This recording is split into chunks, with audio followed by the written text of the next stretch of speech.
देखिए क्या करता है। घर में भी बंदो थोड़ी सी आवाज बढ़ा दीजिए भैया। आज पर्यूषण पर्व दशलक्षण महापर्व का तृतीय दिवस उत्तम आर्जव धर्म। प्रथम दिन हमने क्रोध का त्याग किया, क्षमा को धारण किया। द्वितीय दिवस हमने मान का त्याग किया, माधव धर्म को धारण किया। आज उत्तम आर्जव का दिवस, उत्तम आर्जव धर्म। आर्जव का मतलब होता है सरलता, कपट का त्याग करना। आर्जव सरल हो जाना, सरलता से जीना, यही कपट कहलाता है। इसलिए हमने चलो सरल बन जाए हम, फूलों से खिल जाए हम। चलो सरल बन जाए हम, फूलों से खिल जाए हम। आर्जव धर्म प्रकट करके दीपक से जल जाए हम। आर्जव धर्म प्रकट करके दीपक से जल जाए हम। माया भी मानो, माया भी मानो, पशुपति को पाए रे। जीवन है दीपक की ज्योत कभी बुझ जाए रे। जीवन है दीपक की ज्योत कभी बुझ जाए रे। होनी अनहोनी हो, होनी अनहोनी कब क्या घट जाए रे। जीवन है दीपक की ज्योत कब बुझ जाए रे। धर्म से बंदो, आज उत्तम आर्जव धर्म। हमें आज अपने अंदर सरलता को धारण करना है, कपट का त्याग करना है, सरलता से जीवन को जीने की कला सीखना है। हम कैसे सरलता से अपने जीवन को जी सकते हैं, क्योंकि जब सर्प होता है और जब सर्प को भी अंदर मिलके अंदर प्रवेश करना पड़ता है, तो उसको भी अपना कपट छोड़ना पड़ता है, उसको भी अपनी कुटिलता छोड़नी पड़ती है, उसको भी सीधा होना पड़ता है। फिर हम तो इंसान हैं, हम तो सर्प से अच्छे हैं, हम तो इंसान हैं। जब सर्प होके भी अपनी कुटिलता को छोड़ देता है, तो हमें तो अपनी कुटिलता को देव सद्गुरु के चरणों में त्याग करना ही पड़ेगा। क्योंकि अगर हम अपनी कुटिलता को नहीं छोड़ेंगे,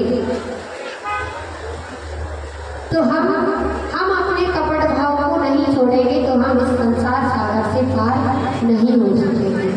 इसलिए किसमिस के जैसे बनो, जैसे किसमिस बाहर से भी नरम होती है और अंदर से भी नरम होती है, वैसे ही हमें किसमिस शरीफा बनना है। जिनके भावे हैं किसमिस शरीके, अंदर से कौरे और बाहर से कौरे। बेभावे स्वर्ग विमान, चेतन भावो समारो। हमें किसमिस के जैसे बनना है, अंदर से कोमल बनना है, सरल बनना है और बाहर से सरल बनना है। जब जाके हम स्वर्ग गति को प्राप्त करेंगे, देव गति को प्राप्त करेंगे। लेकिन हम करते क्या हैं? हम क्या करते हैं? जब हमारे लिए हमारे सामने कोई व्यक्ति आता है, तो अगर हम किसी के घर पर गए और उस व्यक्ति ने हमको बोला कि अभी भाई चाय पी लीजिए, चाय पी लीजिए, तो आप बोलते हैं नहीं नहीं नहीं, चाय नहीं पीना है, रहने दीजिए रहने दीजिए। और मन बोलता है, 2-3 बार बोलेंगे फिर हाँ बोलेंगे। और सामने वाला सोचता है ठीक है ना बोल रहा है, एक बार ना कर दिया। अब इधर हम सोच रहे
हुआ, एक सेठ थे मांगी लाल जी, आप लोगों का नाम नहीं दूंगी। मांगी लाल जी एक सेठ थे और सेठ इतने गरीब थे कि 2-2 3-3 दिन तक उनको भोजन नहीं मिलता था। एक दिन जमींदार के यहाँ भोजन रखा गया, भंडारा था, तो सेठ जी बोलते हैं बच्चों से, बीवी से, 2 दिन बाद जमींदार के यहाँ खाना खाने को जाना है, 2 दिन तक कोई कुछ मत खाना, ताकि उधर जाके पेट भर के खा के आए। ठीक है, 2 दिन तक ना बच्चों ने कुछ खाया ना बीवी ने कुछ खाया, और फिर खाने को गए। अब खाने को गए तो बीवी ने परोसने की जिम्मेदारी स्वयं ले ली, सेठानी ने परोसने की जिम्मेदारी स्वयं ले ली, क्योंकि स्वयं परोसेंगे तो ज़्यादा अपने घर वालों को परोस पाएंगे, ऐसे करते ना आप लोग। तो अभी क्या हुआ, परोसने की जिम्मेदारी ली, और जब गुलाब जामुन परोसने की बारी आई तो सबको एक गुलाब जामुन परोसा जा रहा है। और जब सेठ जी को गुलाब जामुन परोसने की जिम्मेदारी आई, उनका समय आया, तो सेठानी ने ऐसा कुछ किया कि अरे अरे अरे अरे गिर गई, और एक साथ थाली में 8-10 गुलाब जामुन डाल दिए, लोगों को दिखा रहे धोखे से गिर गए। फिर कोई बात नहीं, सेठ जी को तो खाना ही था, खा लिए 10-12 गुलाब जामुन। फिर चावल परोसा गया, भात बोलते ना, भात परोसा गया, भात में घी डालने की जब बारी आई तो सबके चावल में 1-1 चम्मच घी डाला गया, और सेठ जी के थाली में पूरी की पूरी कटोरी डाल दी। अरे कटोरी गिर गई, हाथ से फिसल गई कटोरी, पूरी की पूरी गिर गई। ये क्या है, मायाचारी। इसको बोलते हैं रघुपति राघव राजा राम, जैसा मौका वैसा काम। समझ में आया, जैसा मौका वैसा काम, रघुपति राघव राजा राम, जैसा मौका वैसा काम। राम राम जपना, पराया माल अपना। तो ये जो क्रिया है, ये जो आप करते हैं, जो आपकी विचारधारा है, जो आपकी सोच है, यही छल कपट है, यही कपट है, यही हमें आर्य धर्म को अपनाने से रोकता है। माता जी चौके में आहार लेने को आए। अब माता जी चौके में आहार लेने को आए, आप आहार दे रहे हैं, और आहार देते देते बोल रहे हैं माता जी तो कुछ देते ही नहीं, माता जी तो कुछ खाते ही नहीं, माता जी तो कुछ खाते ही नहीं, माता जी तो कुछ लेते ही नहीं, माता जी ने तो कुछ खाया नहीं, और माता जी ने पीठ फेरी, माता जी ने मुंह फेरा, माता जी इतना खा के चले गए, कुछ छोड़ के ही नहीं गए, माता जी ने तो पूरा का पूरा जितना बनाया था सब खा लिया। समझ में आ रही, 1-1 लोटा जूस लगता माता जी को, 1-1 लोटा नारियल पानी लगता, और माता जी के पास आए तो माता जी थोड़ा जूस ज्यादा लिया करो, बहुत गर्मी है।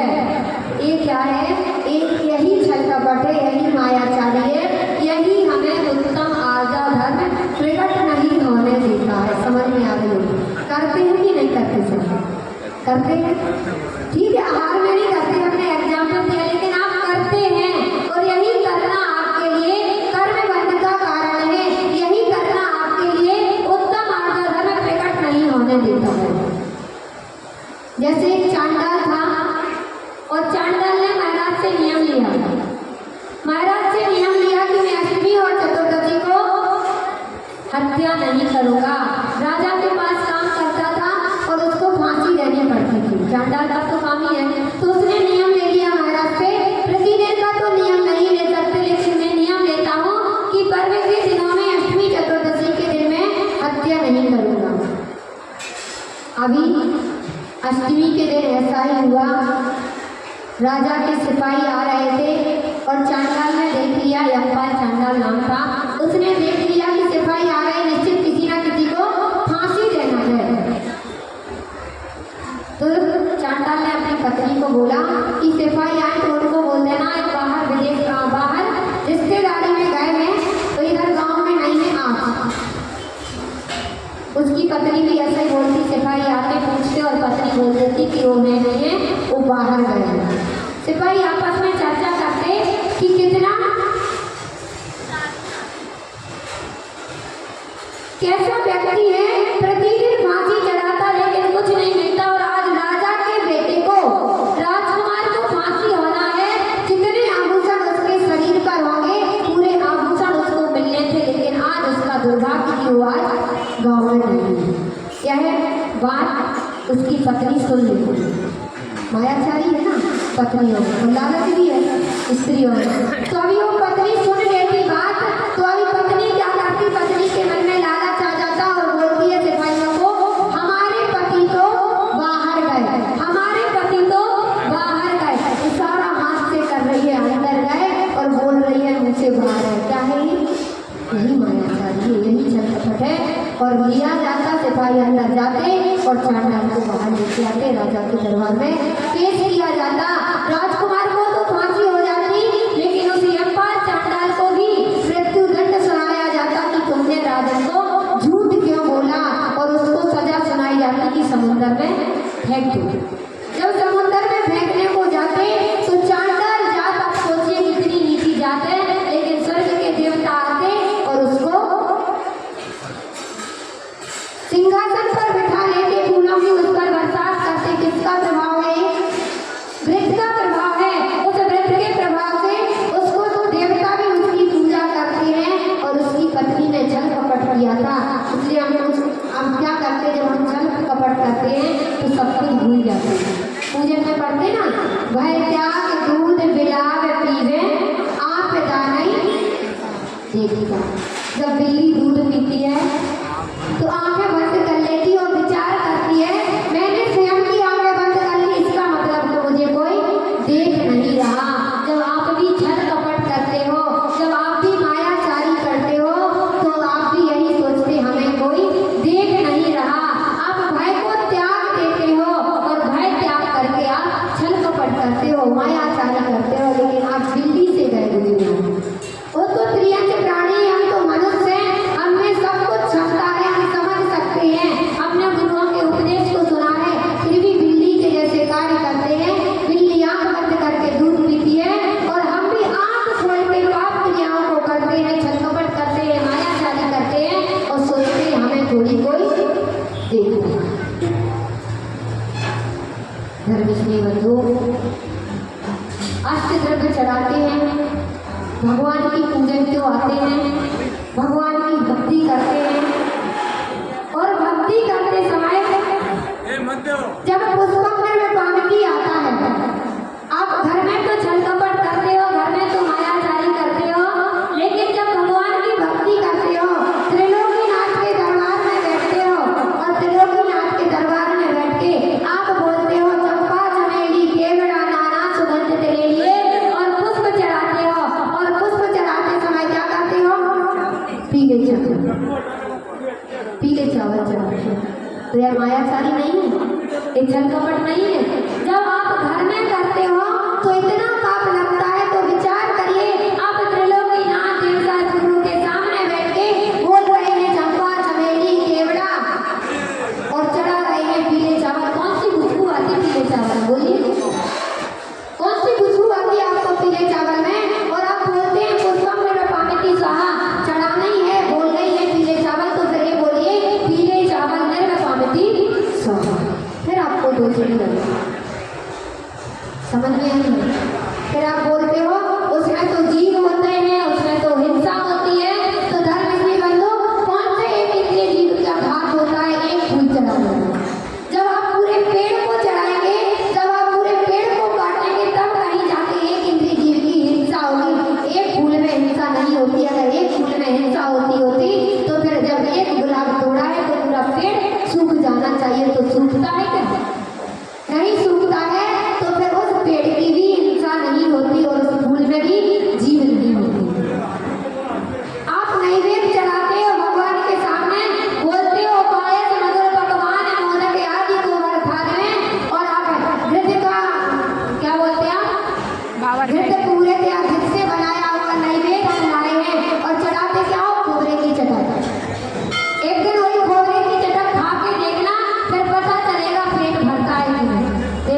भी बोला जा रहा है और छल कपट भी किया जा रहा है। एक साथ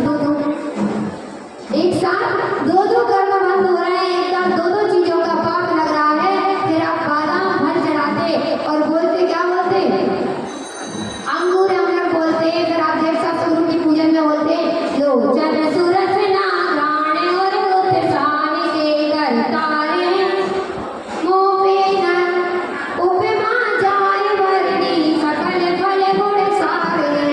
लोचन सुरसना, लोचन का मतलब होता है हमारी आंखें, जो हमारी आंखों को अच्छा लग रहा है, जो हमारी जीभ को अच्छा लग रहा है, घ्राण जो हमारी नाक को सूंघने में अच्छा लग रहा है। हे जिनेंद्र देव आपके चरणों में वो फल लेके आए हैं और फिर चढ़ाते हो बादाम। कौन सी बादाम है, थाली में उठाना थोड़ा, कौन सी बादाम है, वो बादाम है जो गधे भी नहीं खाएं। एक बार आप गधे को डाल के देखना, वो बादाम गधे भी नहीं खाएंगे। वो बादाम आप भगवान को चढ़ाते और बोलते भगवान देखने में भी बहुत सुंदर है, सूंघने में भी बहुत सुंदर है और खाने में उसका रस भी बहुत अच्छा है। ऐसा फल हम आपको चढ़ा रहे हैं। अब क्या होगा, वो बादाम को फोड़ोगे भी ना तो उसके अंदर से कड़वाहट निकलेगी। उस बादाम को वह बादाम कड़वी निकलेगी। अगर आपको बादाम चढ़ाना है तो फिर आज नियम लेके जाना। फिर हम ममरा बादाम घर पर नहीं लाएंगे, वही बादाम फोड़ फोड़ के खुद खाएंगे और बच्चों को खिलाएंगे। खा सकते क्या, नहीं खा सकते। फोड़ने वाली बादाम खा सकते क्या, नहीं खा सकते। जब नहीं खा सकते तो भगवान को भी नहीं चढ़ा सकते। चढ़ाना है तो ममरा बादाम चढ़ाइए, नहीं तो फिर अंगूर अमरख आम अमरख पपीता बनाना जो भी है वो फल चढ़ाइए। 4 मत चढ़ाइए, 10 मत चढ़ाइए, 1 चढ़ाइए, 2 चढ़ाइए। मैं नहीं बोलती कि आप भर आपकी जितनी कैपेसिटी है, 10 चढ़ाने की है, देवांग भाई की कैपेसिटी है थाल भर के चढ़ाने की, वो थाल भर के चढ़ाइए। आपकी कैपेसिटी नहीं है तो आप 1 चढ़ाइए, और कैपेसिटी है ईमानदार कैपेसिटी होगी और भगवान को इतना सा अंगूर लाओगे तो भी माया चाहिए।